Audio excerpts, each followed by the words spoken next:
Sebelum kita mulai, kita semangat dulu ya. Semangat pagi. Pagi, luar biasa.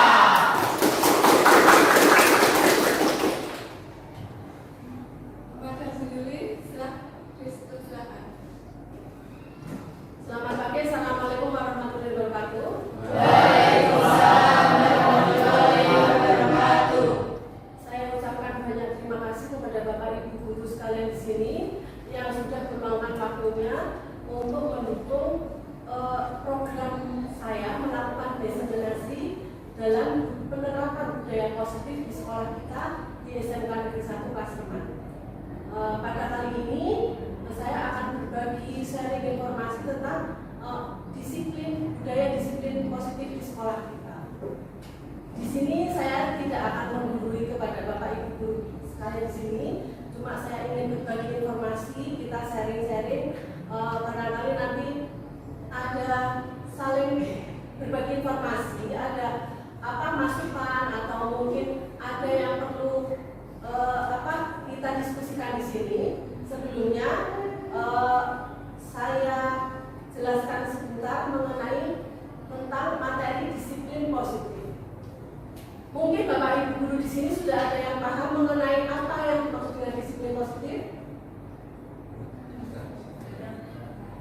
Disiplin positif sebenarnya ini ya Bapak Ibu, kita sudah menjalankannya secara tidak langsung, kita sudah melihat semuanya. Kalau misalnya di setiap pagi kita, pasti kita akan menghadapi siswa kita, murid-murid kita di depan itu dengan menjemput mereka, misalnya dengan budaya setiap masuk kelas dengan berdoa bersama, menyanyikan lagu Indonesia Raya, mungkin dengan upacara bendera itu kan kita selalu wajib siswa-siswa kita harus sesuai dengan melakukan tata tertibnya. Itu sudah merupakan suatu disiplin positif ya. Jadi intinya sekolah kita sudah menjalankan program disiplin positif. Tapi mungkin di sini perlu ditambahkan bahwa mungkin ada hal baru yang mungkin Bapak Ibu guru akan dapatkan. Mungkin kalau yang lalu-lalu itu disiplin positif itu kan hanya ada hukuman sama penghargaan. Di sini saya mengikuti program Ibu Penggerak ini, kebetulan saya terjaring yang saya tuju adalah tentang apa-apa selain tentang mendapatkan ilmu, dan yang memang tugasnya ya luar biasa gitu. Semoga ke depan Bapak Ibu bisa mengikuti jejak saya di calon guru penggerak ini. Terima kasih atas waktunya. Di sini yang dimaksud dengan disiplin bahwa kita sering disiplin itu selalu ada kaitannya dengan ini ya, mungkin Bapak Ibu memakainya hukuman gitu ya. Kalau tidak disiplin berarti nanti ada sanksi yang menanti gitu ya, hukuman. Kalau anak yang tidak pernah melanggar tata tertib mungkin diberikan penghargaan, misalnya seperti itu. Jadi disiplin itu sebenarnya satu pembentukan karakter anak gitu ya. Di sini disiplin positif selain hukuman sama penghargaan, di sini ada tambahannya, yaitu adalah konsekuensi. Mungkin Bapak Ibu ada yang tahu, ada yang paham tentang apa makna konsekuensi itu. Konsekuensi. Jadi mungkin seperti ini. Kalau misalnya dia di sini, misalnya melanggarnya gimana ya? Tidak absen tepat waktu. Pukul 07 itu harus sudah absen. Kalau melewati jam itu pasti ada konsekuensinya. Konsekuensinya misalnya apa? Misalnya nanti ditegur dari kepala sekolah atau mungkin dinas. Kalau misalnya ini berlaku untuk anak, misalnya anak yang melanggar tata tertib, misalnya nanti ada atau melanggar keyakinan kelas yang telah dibuat, ada konsekuensinya. Misalnya apa? Misalnya konsekuensinya dia menumpahkan minuman di lantai. Misalnya kayak ini ya.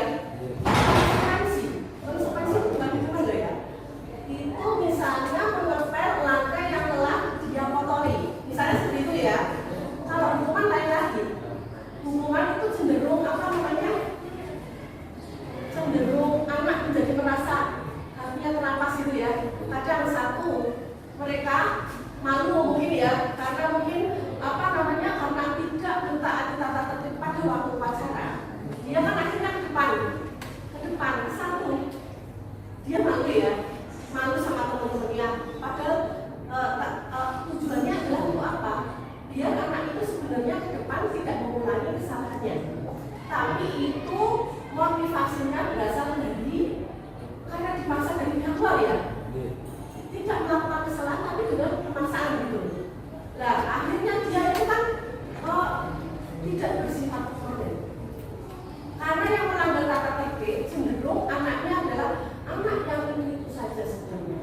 Yang kalian juga Bapak Ibu juga lihat kalau misalnya yang melanggar sebenarnya anak-anak tertentu saja. Jadi 1-2 anak atau mungkin beberapa anak, tapi seperti langgaran itu karena memang mereka tidak menyadari kesalahannya dari dalam diri sendiri, bukan motivasi intrinsik ya. Jadi misalnya di area lapangan, maksudnya agar tidak mengulangi kesalahannya, tapi berikutnya akan cenderung misalnya akan mengulangi kembali karena motivasinya bukan dari dia sendiri gitu. Di sini lain lagi misalnya kayak kalau konsekuensi agak lebih ini ya, agak lebih ke anaknya lebih tidak terlalu anak menjadi semakin tertekan, agak lebih ringan. Yang selanjutnya adalah melalui segitiga restitusi. Ini di sini Bapak Ibu sekalian, murid harus memiliki disiplin yang kuat berasal dari diri maupun dari luar dirinya ya. Di sini di era pembelajaran Merdeka Belajar, Bapak Ibu pasti sudah paham ya Merdeka Belajar itu ibaratnya seperti kita berbicara pada Ki Hajar Dewantara lagi, kembali ke era Ki Hajar Dewantara bahwa kita sebagai guru itu harus memberlakukan sistem AMO ya. Jadi kita memperlakukan murid kita dengan sesuai dengan keyakinan diri anak sendiri, bukan kita yang memaksakan atau bukan kita misalnya pembelajaran itu juga sesuai dengan kebutuhan anak gitu ya. Di sini era Merdeka Belajar mewujudkan murid yang merdeka, murid harus memiliki disiplin yang kuat berasal dari diri maupun luar dirinya, di mana kemerdekaan itu bersifat dan berasal dari diri sendiri dengan bekerja keras. Sebab jika tidak cakap melakukannya, maka pihak lain yang akan mengusahakannya. Begitu maksudnya seperti itu ya. Jadi kalau misalnya anak itu perlu dibimbing, ya. Kalau bisa tidak perlu melalui hukuman, tapi di sini melalui restitusi. Nanti ada di segitiga restitusi, penyelesaian masalah melalui segitiga restitusi. Ya.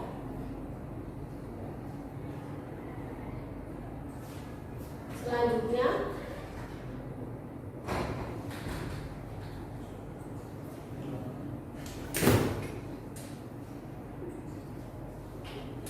sekolah sebagai sebuah ladang tempat persemaian bibit. Ibaratnya kalian itu kalau misalnya siswa itu diibaratkan apa? Bibit tanaman, ya. Itu perlu apa? Guru diibaratkan sebagai petani. Ini yang pendidikan sekarang ini, ya. Dengan apa? Biar bibit itu tumbuh dengan subur bagaimana? Misalnya dengan kondisi tanahnya itu perlu disuburkan. Dengan apa? Memilih bibit tanaman terbaik, memberi pupuk dan air. Misalnya membasmi hama dan sebagainya. Bahwa sekolah tempat bercocok tanam menjadi lingkungan yang menyenangkan. Tugas kita sebagai guru itu apa? Membuat lingkungan sekolah kita menjadi menyenangkan. Bukan malas sekolah jadi anaknya malas. Aku malas sekolah, aku takut nanti ada pelajaran ini. Misalnya ada pelajarannya Biayu atau dia atau Beni karena aku tidak bisa mengerjakan, atau mungkin pelajarannya Pak Imam gitu. Jangan seperti itu.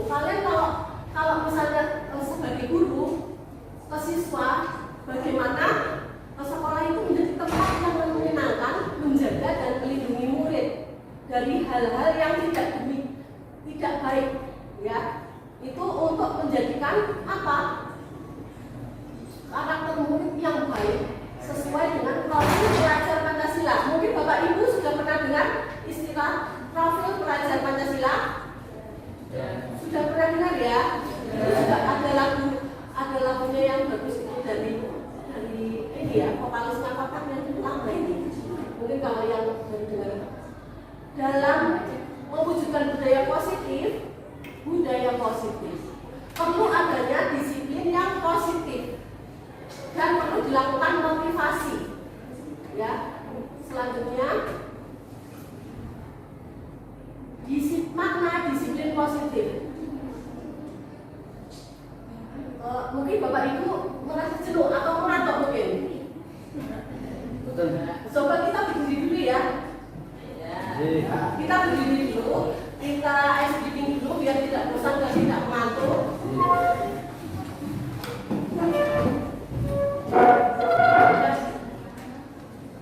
Tangannya diangkat ke kanan, digoyang-goyangkan. Tangannya diangkat ke kiri, digoyang-goyangkan. Tangannya ke depan, digoyang-goyangkan. Tangannya disilang, jempolnya bergoyang. Bagaimana? Sudah cukup rileks? Sudah cukup tidak mengantuk ya? Silakan kembali duduk kita. Di sini mengenai makna disiplin positif. Disiplin, banyak orang memaknai sesuatu yang dilakukan seseorang untuk mendapatkan kepatuhan untuk dihubungkan dengan kata tertib. Ini biasanya berkaitan dengan sanksi dan hukuman. Di sini, di mana kemerdekaan di situ adalah disiplin yang kuat. Sungguh pun disiplin itu bersifat dalam diri sendiri. Disiplin yang paling bagus adalah disiplin yang berasal dari dalam, bukan dari luar, gitu ya. Jadi intinya kalau kita mendidik siswa untuk menjadi anak yang baik itu bukan berasal dari motivasi dari luar. Misalnya ada temannya juga yang bersekolah di sini itu tidak bersifat permanen. Yang lebih baik adalah yang berasal dari luar. Seseorang yang memiliki disiplin, kalau sudah memiliki disiplin, bisa bertanggung jawab terhadap apa yang dilakukan dan berdasarkan tindakan apa yang akan mereka lakukan. Mereka selalu memikirkan akibatnya.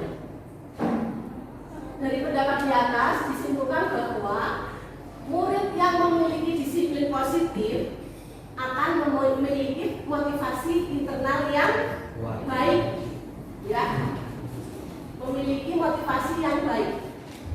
Karena kesuksesan siswa berasal dari motivasi yang berasal dari dalam diri sendiri. Selanjutnya, motivasi perilaku manusia. Pertama, untuk menghindari ketidaknyamanan atau kehukuman. Yang kedua adalah untuk mendapatkan imbalan atau penghargaan dari orang lain. Yang ketiga adalah untuk menjadi orang yang mereka inginkan dan menghargai diri sendiri dengan nilai-nilai yang mereka percaya. Dari ketiga motivasi perilaku manusia dalam mewujudkan disiplin positif, nomor 3, karena dengan memiliki motivasi tersebut, mereka memiliki motivasi intrinsik, mereka akan berjangka panjang. Ya. Selanjutnya, beberapa waktu yang lalu saya sudah membuat keyakinan kelas bersama, kelas 10 akal juga sepertinya.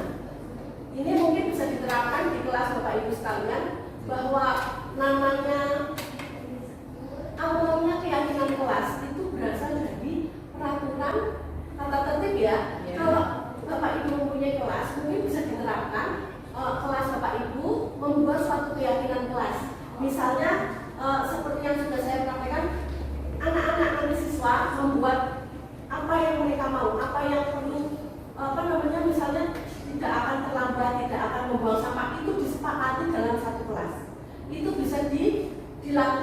ditempel-tempel, terus kesepakatan kelasnya itu nanti bisa Bapak Ibu misalnya dijadikan banner di dalam kelas. Siapa yang melanggar nanti akan menerima apa namanya konsekuensinya, ya. Jadi keyakinan kelas itu. Kenapa kok misalnya sampai melanggar itu nanti apa namanya taraf yang paling lebih humanis, misalnya lebih manusiawi itu dengan melakukan restitusi, segitiga restitusi, ya. Mengapa keyakinan kelas? Dalam kelas untuk menciptakan lingkungan yang positif. Tentunya di sini bahwa anak bertujuan ke sekolah itu adalah untuk mendapatkan ilmu dengan apa? Tidak terganggunya di dalam kelas itu. Bagaimana untuk suasana kelas yang kondusif? Bapak Ibu harus misalnya sebagai wali kelas mampu menciptakan kondisi kelas yang apa namanya nyaman, yang menyenangkan bagi siswa, agar siswa termotivasi menjadikan apa namanya capaian pembelajaran prestasinya meningkat. Intinya seperti itu. Pertama adalah untuk apa? Kenyamanan di lingkungan kelas, keyakinan kelas, ya. Keyakinan akan memotivasi seseorang dari dalam, memotivasi secara intrinsik, akan lebih tergerak dan bersemangat menjalankan keyakinannya daripada mengikuti serangkaian peraturan, ya. Jadi memang dengan keyakinan itu diharapkan anak tergerak dengan sendirinya. Selanjutnya, pembuatan keyakinan kelas. Bagaimana Bapak Ibu cara membuat keyakinan kelas itu? Pertama adalah bersifat lebih abstrak. Keyakinan kelas dituliskan berupa pernyataan-pernyataan yang secara umum. Misalnya tidak boleh makan di ruangan kelas, misalnya seperti itu. Terus tidak boleh terlambat masuk kelas, misalnya seperti itu, ya. Terus selanjutnya adalah keyakinan kelas hendaknya tidak terlalu banyak sehingga mudah diingat dan dipahami oleh semua warga kelas. Selanjutnya adalah keyakinan kelas sebaiknya sesuatu yang dapat diterapkan di lingkungan sesuai dengan kondisinya. Misalnya Bapak Ibu sebagai wali kelas antara TKJ, teknik komputer jaringan, akuntansi, tata busana maupun tata boga, itu kondisinya kan lain-lain. Pasti diterapkannya itu kan lain-lain, aturannya kan beda-beda. Karena kita juga belajarnya kan berbeda materinya. Mungkin itu bisa diberlakukan sesuai dengan kondisi kelas masing-masing. Untuk selanjutnya adalah semua warga kelas hendaknya ikut berkontribusi dalam pembuatan keyakinan kelas lewat kegiatan pertama yang dilakukan adalah mungkin Bapak Ibu bisa menerapkan dengan cara curah pendapat atau diskusi bersama, ya, diskusi bersama. Selanjutnya adalah bersedia meninjau kembali keyakinan kelas dari waktu ke waktu. Menurut Bapak Ibu, keyakinan kelas itu bersifat secara terus-menerus atau mungkin bisa diganti. Bisa diganti, ya. Mungkin itu secara kondisi bisa, misalnya selama misalnya 1 semester ada perubahan, silakan itu bisa diganti sesuai dengan kondisi masing-masing kelas itu. Mungkin ada perubahan apa, keyakinan apa yang perlu diperbarui, apa yang perlu dihindarkan, gitu, ya. Untuk selanjutnya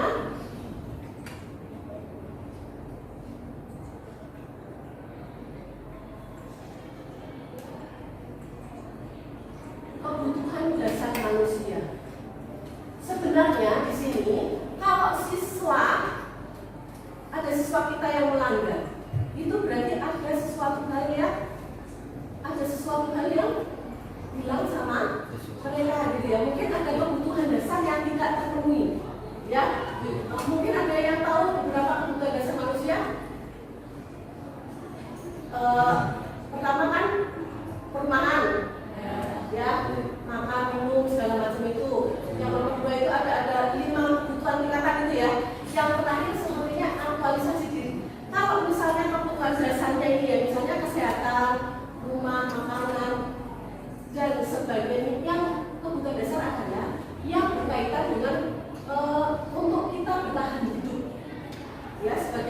manusia, kalau misalnya itu tidak terpenuhi, misalnya ada anak yang selalu melanggar, misalnya itu berarti ada faktor yang karena di sini misalnya di sini dari institusi itu yang nanti akan dijelaskan bahwa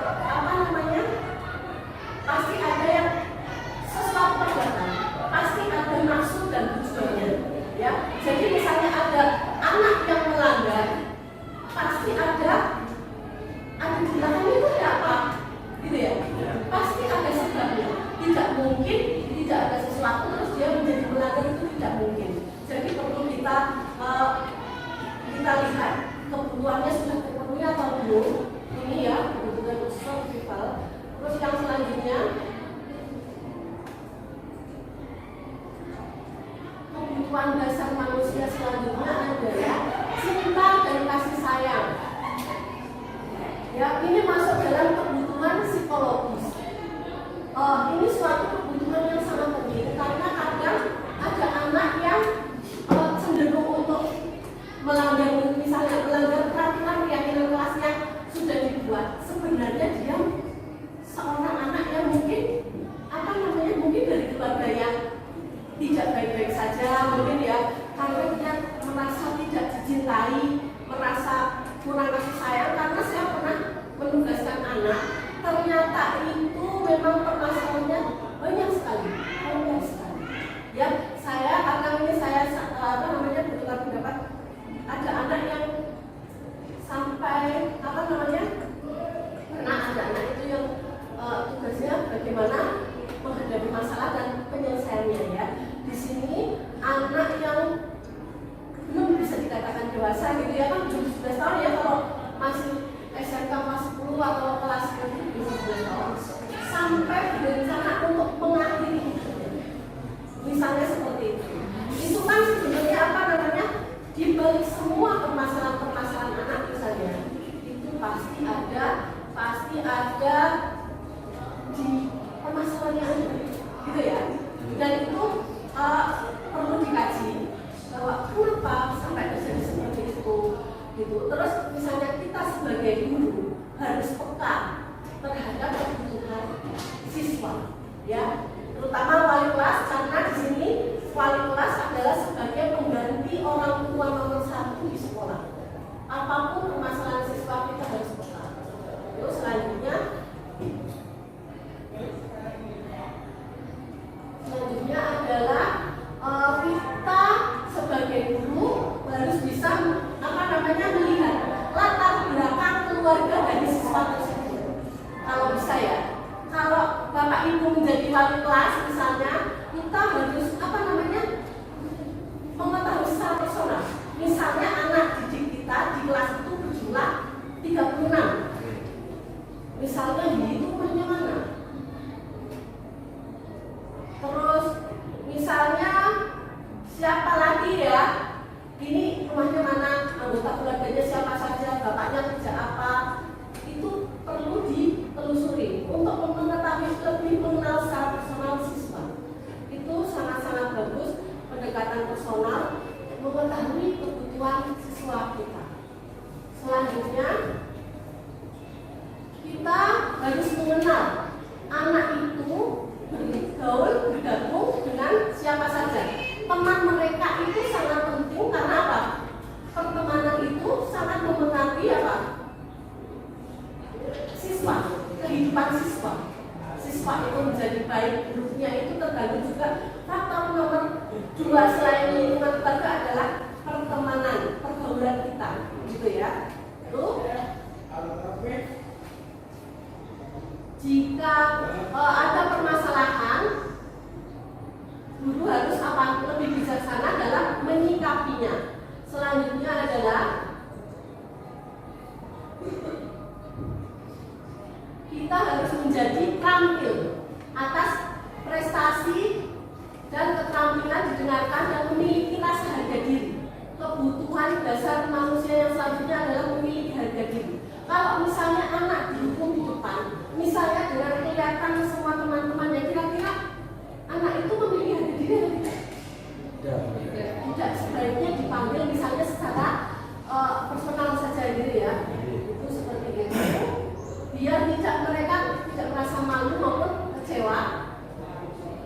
lebih mendekatkan diri ke anaknya saja.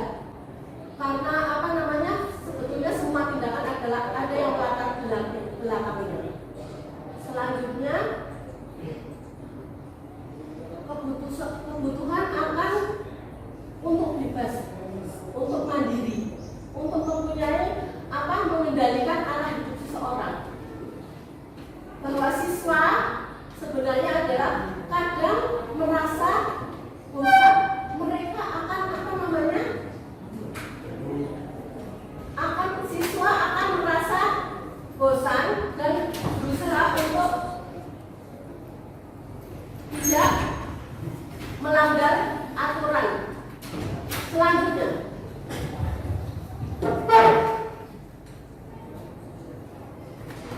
kebutuhan dasar manusia yang selanjutnya adalah kebutuhan akan rasa kesenangan.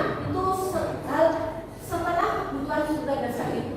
Nanti yang selanjutnya yang terakhir adalah kebutuhan akan kesenangan. Setelah semua kebutuhan itu terpenuhi, gitu ya.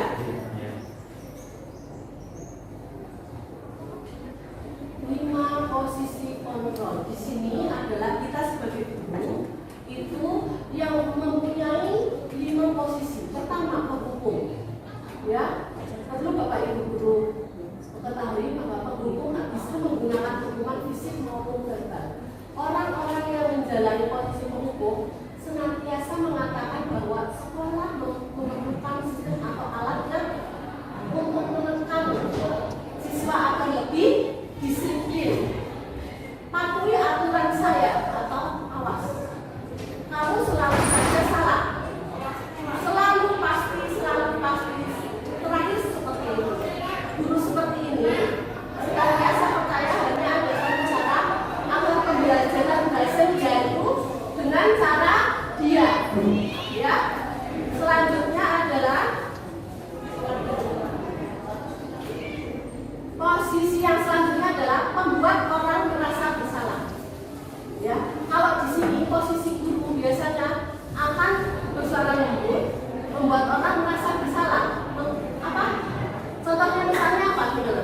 Kamu sangat kecewa sekali dengan kamu. Berapa kali Bapak harus memberitahu kamu ya? Dimana coba? Itu kan sudah membuat anak merasa bersalah, gitu ya.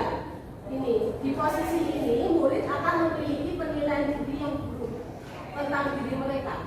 Murid merasa tidak berharga dan telah mengecewakan orang-orang yang mereka sayangi, ya. Selanjutnya,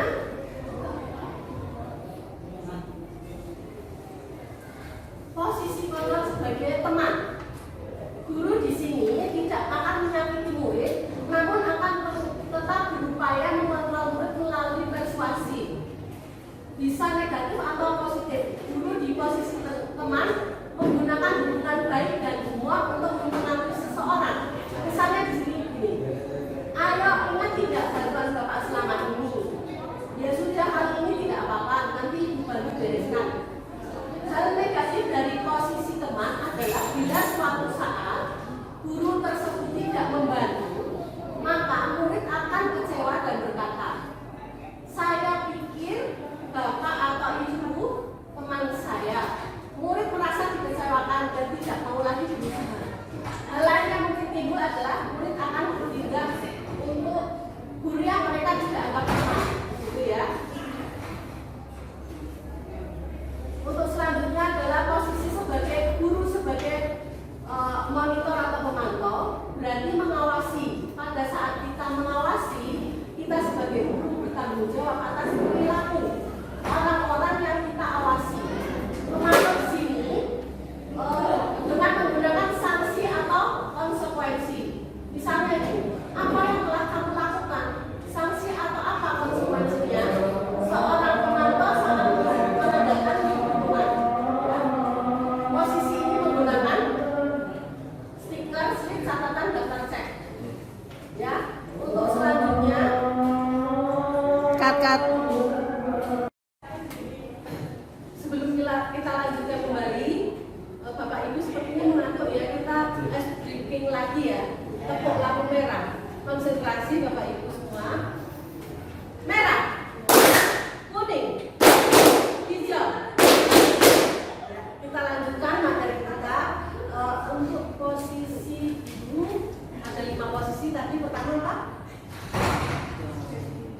Posisi pertama tadi apa? Penghukum. Yang kedua adalah teman. Yang ketiga adalah pemantau. Yang keempat yang ini yang posisi terakhir. Yang sebelumnya ada posisi apa? Teman sudah ya. Pertama penghukum. Terus apa lagi?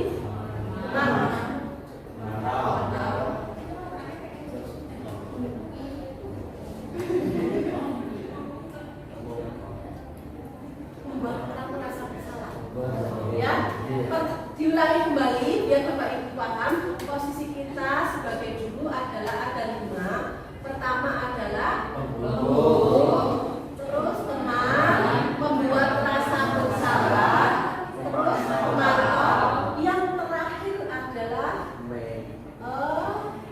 apa namanya? Sebagai manajer. Sepertinya ini biasanya Pak Imam, ya Pak Imam biasanya memperlakukan seperti ini gitu ya. Maaf ini cuma bercanda ya. Posisi terakhir adalah manajer. Posisi mentor di mana guru berbuat sesuatu bersama dengan murid, mempersilahkan murid mempertanggungjawabkan perilaku murid, mendukung murid agar dapat menemukan solusi atas permasalahannya sendiri. Jadi mungkin seperti ini, kesalahan kamu apa, gitu ya?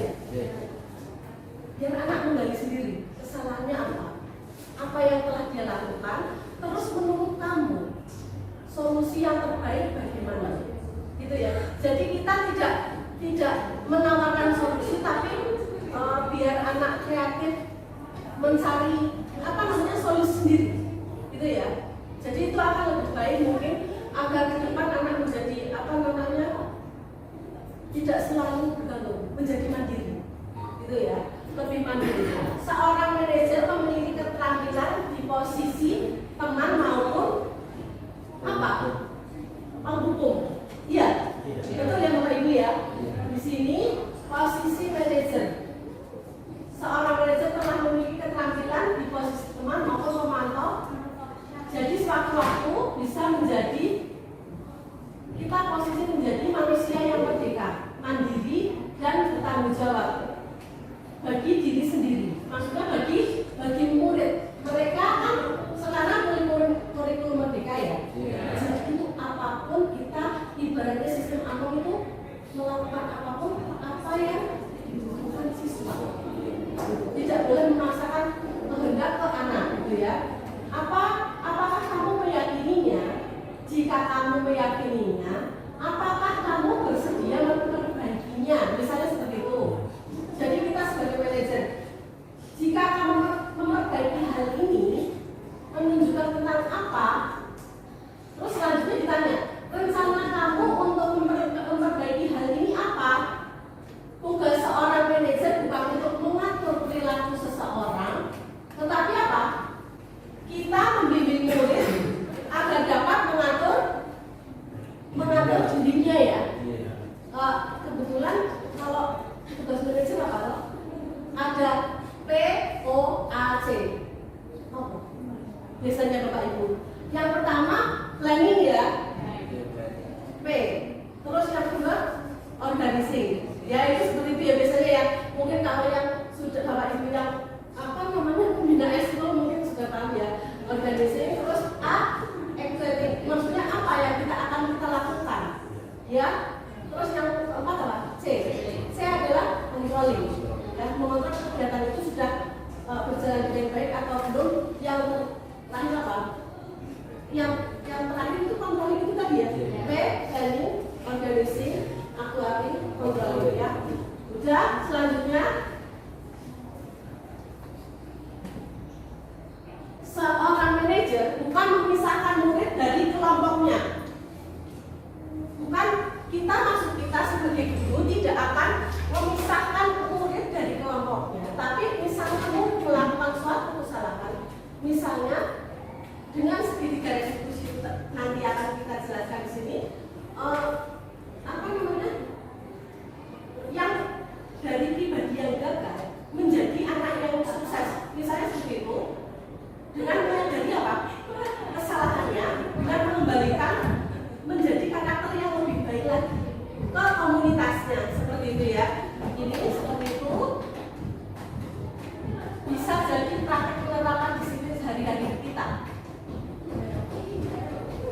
kita akan kembali ke posisi teman atau pemantau. Karena murid yang ditangani belum siap diajak diskusi atau melakukan restitusi.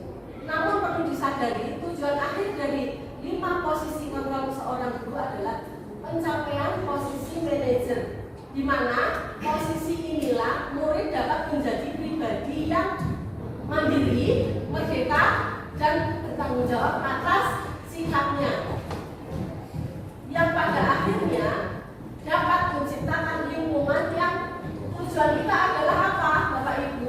Lingkungan yang positif, nyaman, dan aman. Selanjutnya, segitiga restitusi. Mohon maaf ini karena terburu, jadi segitiganya tadi belum sempat saya buat.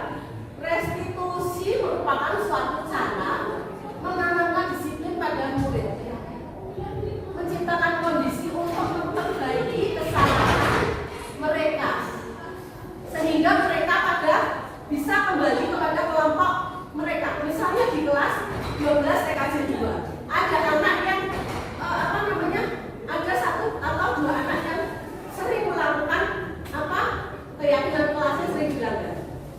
Tapi bagaimana dia menanamkan disiplin kembali ke siswa dan dikembalikan sesuai dengan karakter yang lebih baik lagi, gitu ya, lebih kuat lagi. Itu seperti itu, menjadi pribadi yang lebih disiplin dan positif, memiliki tujuan. Penekanannya bukan pada perilakunya, perilaku kenapa dia bersalah, ya. Namun tujuannya adalah agar memiliki motivasi dan anak menjadi lebih baik lagi. Intinya seperti itu. Kalau di segitiga restitusi, selanjutnya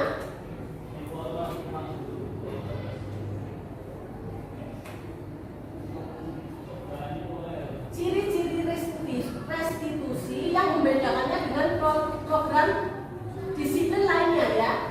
Di sini yang dimaksud dengan restitusi bukan untuk menebus kesalahan, namun untuk belajar dari kesalahan yang telah dilakukan, telah mereka lakukan, anak-anak lakukan itu. Restitusi di sini adalah memperbaiki hubungan. Di sini adalah menawarkan solusi yang akan dilakukan oleh anak yang melakukan pelanggaran, misalnya keyakinan kelas tadi.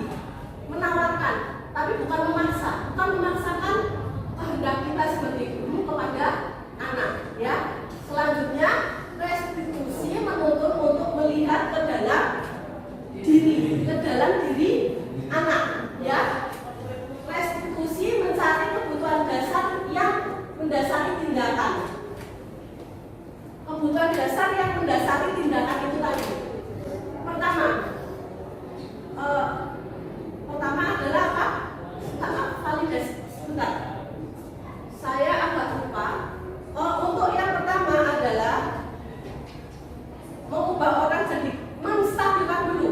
Langkah-langkah dalam segitiga restitusi adalah menstabilkan identitas. Di sini, ya, ada sesuatu kebutuhan dasar yang tidak terpenuhi sehingga anak itu melakukan suatu kesalahan, ya. Yang kedua adalah validasi tindakannya. Kita validasi tindakannya. Tindakan yang salah yang mana? Tapi kita tidak fokus untuk mencari kesalahannya, tapi di sini adalah mencari solusinya, seperti itu, ya. Terus yang selanjutnya adalah menanyakan keyakinannya. Kalau yang langkah 1, 2, misalnya pertama adalah menstabilkan, yang kedua sudah validasi tindakan. Itu nanti kalau yang langkah 1, 2 sudah berhasil, pasti akan langkah ketiga itu akan berhasil dengan mudah. Tinggal keyakinan, kita menanyakan keyakinan ke anaknya. Ini sudah benar atau belum? Kalau kamu melanggar, menurut kamu bagaimana? Kita tawarkan solusinya, bukan kita yang memaksakan kamu harus seperti ini, tidak, ya? Seperti itu. Ini sebagai langkah untuk menciptakan murid yang merdeka, mampu menyelesaikan masalah secara internal. Motivasinya adalah internal, ya. Kita cari kebutuhan dasarnya apa yang mereka tidak terpenuhi. Cara yang paling baik dalam penanaman disiplin itu di sini, di restitusi ini menguatkan karakter anak, fokus pada karakter bukan tindakannya. Restitusi mengembalikan murid yang dibuat salah agar kembali ke kelompoknya dengan lebih mempunyai karakter yang positif yang kuat. Sekian materi dari saya. Selanjutnya nanti kita akan membuka sesi tanya jawab. Mungkin ada bapak ibu guru yang masih belum paham tentang materi ini, saya persilahkan untuk bertanya. Sekian dari saya. Assalamualaikum warahmatullahi wabarakatuh. Waalaikumsalam warahmatullahi wabarakatuh. Penyampaian materi dari Bu Juli. Selanjutnya akan buka sesi tanya jawab. Silakan Bapak Ibu, mungkin ada yang ingin bertanya. Waktu dan tempat disilakan.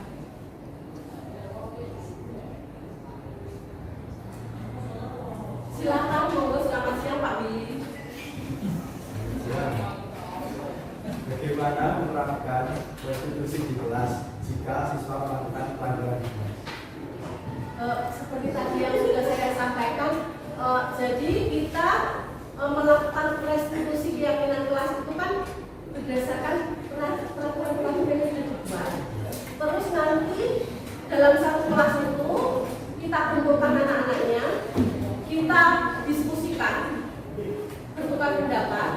Nanti masing-masing anak menuliskan pendapatnya mungkin di kertas yang bisa ditempel di papan itu Pak. Jadi itu biar seperti itu ya. Mungkin kecil-kecil misalnya antar satu anak dengan yang lainnya pasti mempunyai keyakinan kelas yang berbeda. Yang mereka anut, mungkin ada yang nggak suka, ada yang terlambat, mungkin ada yang nggak suka temannya yang ramai sendiri atau apapun itu nanti dituliskan di depan itu, nanti di suatu sudah terkumpul semua, dibuat disediakan banner. Mungkin bisa dipasang di salah satu pojok kelas itu biar mereka ingat kalau ada yang melanggar nanti ditanyakan lagi. Itu seperti itu. Mungkin ada yang mau ditanyakan kembali.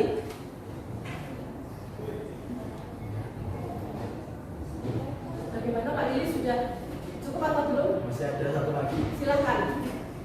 Jika ada anak yang tidak mau menjalankan keyakinan kelas yang telah dibuat, bagaimana mengingatkannya? Cara mengingatkannya itu kembali lagi ditanyakan secara personal ke anak yang bersangkutan. Sebaiknya dilakukan secara personal saja. Alasan dia melanggar keyakinan kelas yang telah dibuat. Itu keyakinan kelas kan berdasarkan kesepakatan anak satu kelas. Itu kenapa? Pasti ada alasan di balik itu sampai melanggar aturan yang telah dibuat, misalnya seperti itu. Terus ditanyakan juga, ditawarkan bagaimana kalau misalnya seperti itu, solusinya bagaimana? Apakah teman-teman yang lain juga akan menyepakati dengan anak yang bersangkutan seperti itu? Gimana? Mungkin ada pertanyaan lain? Silakan. Apakah keyakinan kelas itu bersifat permanen? Untuk keyakinan kelas tidak dibuat secara permanen, bisa diubah berdasarkan kebutuhan masing-masing kelas. Mungkin satu semester ini aturannya seperti ini, ada yang perlu ditambah atau dikurangi, itu bisa dilakukan. Gitu. Silakan, mungkin ada pertanyaan lagi. Apakah penghargaan itu baik bagi siswa? Penghargaan itu sepertinya di situ pernah ada saya dapatkan materi bahwa penghargaan itu kadang tidak berimbas baik kepada siswa. Karena nanti siswa cenderung kalau ingin misalnya ingin mendapatkan ranking, nanti mendapatkan penghargaan seperti itu. Terus misalnya anak itu menjadi seperti ini, misalnya tidak usah belajar, nanti juga saya dapat juara. Atau mungkin teman-temannya yang lain, padahal mungkin sebenarnya mereka tidak seperti temannya gitu. Kok yang mendapatkan penghargaan itu saja. Jadi sebenarnya penghargaan tidak terlalu baik untuk anak gitu ya, kecuali mungkin penghargaan berbahasa kata-kata lebih bagus, lebih disiplin, itu lebih bisa diterima daripada penghargaan yang nanti misalnya ke rankingan kelas dan sebagainya. Maka itu gitu ya. Mungkin ada pertanyaan lagi? Sudah cukup ya? Saya kembalikan ke moderator, silakan Bu Eni. Terima kasih saya ucapkan kepada Bu Guru yang telah menyampaikan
nama siapa?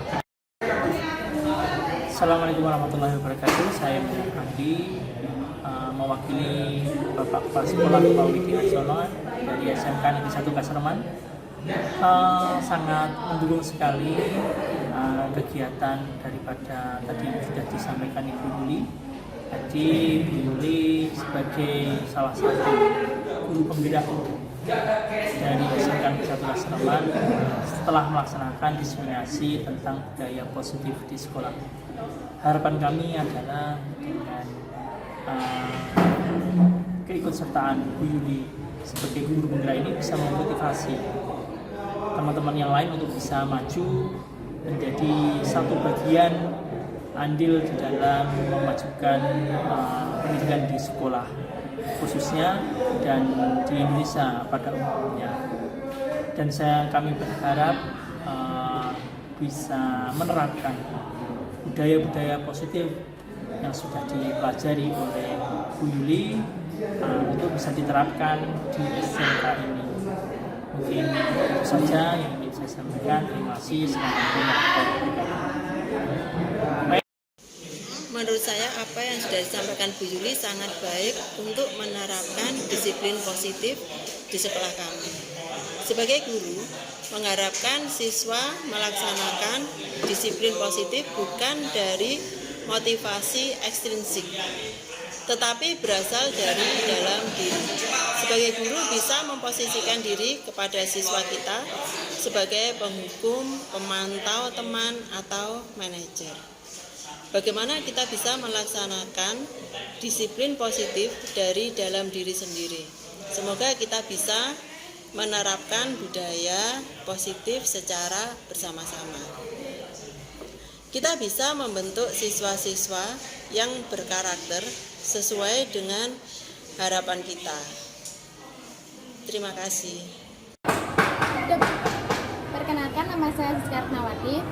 Perasaan saya setelah mengikuti proses restitusi dengan Bu Yuli, saya sangat senang mendapat solusi pemasukan saya yang suka terlambat sekolah.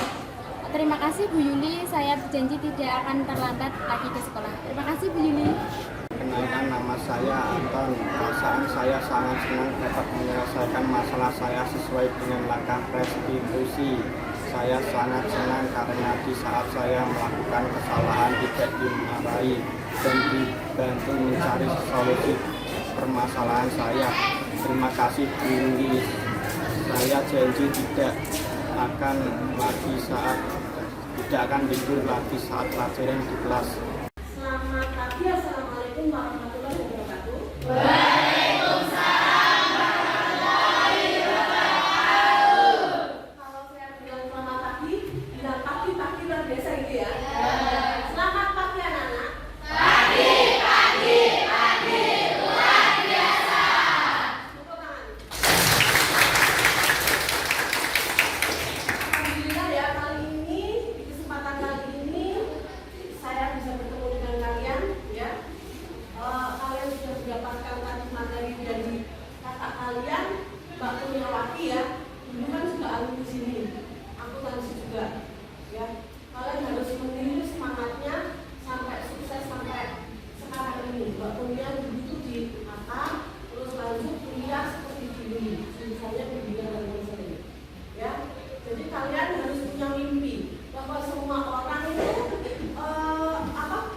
berhak mendapatkan kesempatan untuk maju, untuk mencapai mimpi ya. Nah, misalnya kalian harus tetap semangat, punya keyakinan suatu saat kalian pasti bisa gitu ya. Di kesempatan kali ini saya tentang budaya sekolah ya. Budaya sekolah apa? Budaya positif sekolah. Selama ini menurut kalian sudah bagus apa belum? Sudah baik apa belum? Budaya sekolah kita belum ya. Yang belum bagusnya yang lebih banyak mana?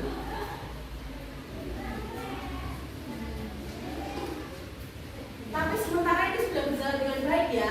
Maksudnya ada penjemputan kalian apa namanya tata tertibnya segala macam ya. Ini kalian kan wali kelasnya kan Dewi, ya kan? Kalian sudah membuat peraturan kelas ya? Belum. Keyakinan kelas. Ini Bu Yuli di sini mau menerangkan tentang keyakinan kelas.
kalian ambil, silahkan kalian isi, nanti segera didaftarkan.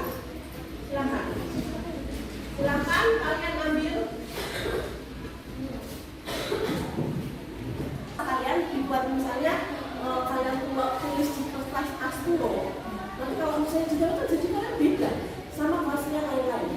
Sudah berapa ya kalian itu dia lebih baik. Silakan ini diambil. Ayo sih, diambil. Harus sekat-sekat dulu. Jangan yang kreatif. Silakan diambil, jangan cemas ya. Nanti kalau cepat lebih baik seperti pasnya saya. Selanjutnya tolong dilakukan dulu silakan.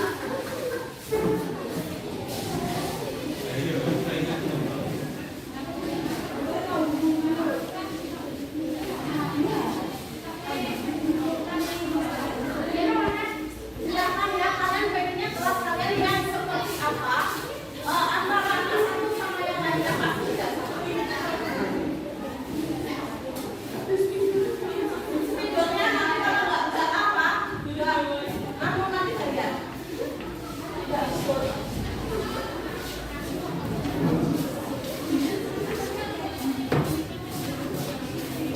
Silakan kalian tuliskan keyakinan kelas dulu kalian dulu. Nanti kita diskusikan kesepakatan buat ini apa yang harus disepakati.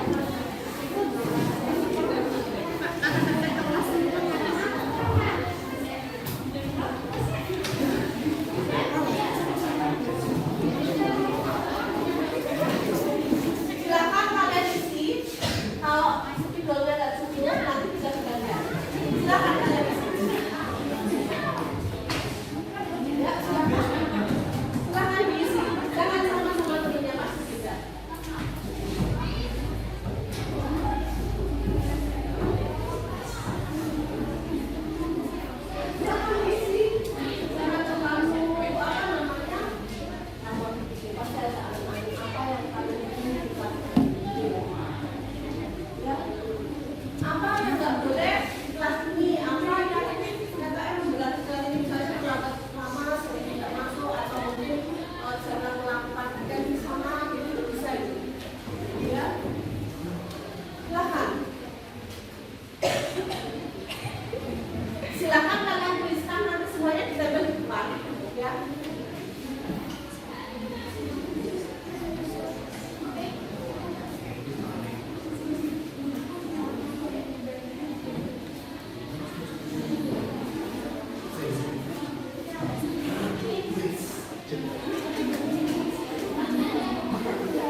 Sudah semua ya? Sudah semua? Silakan kalian masuk ke depan semuanya. Kita kembali di sini kalau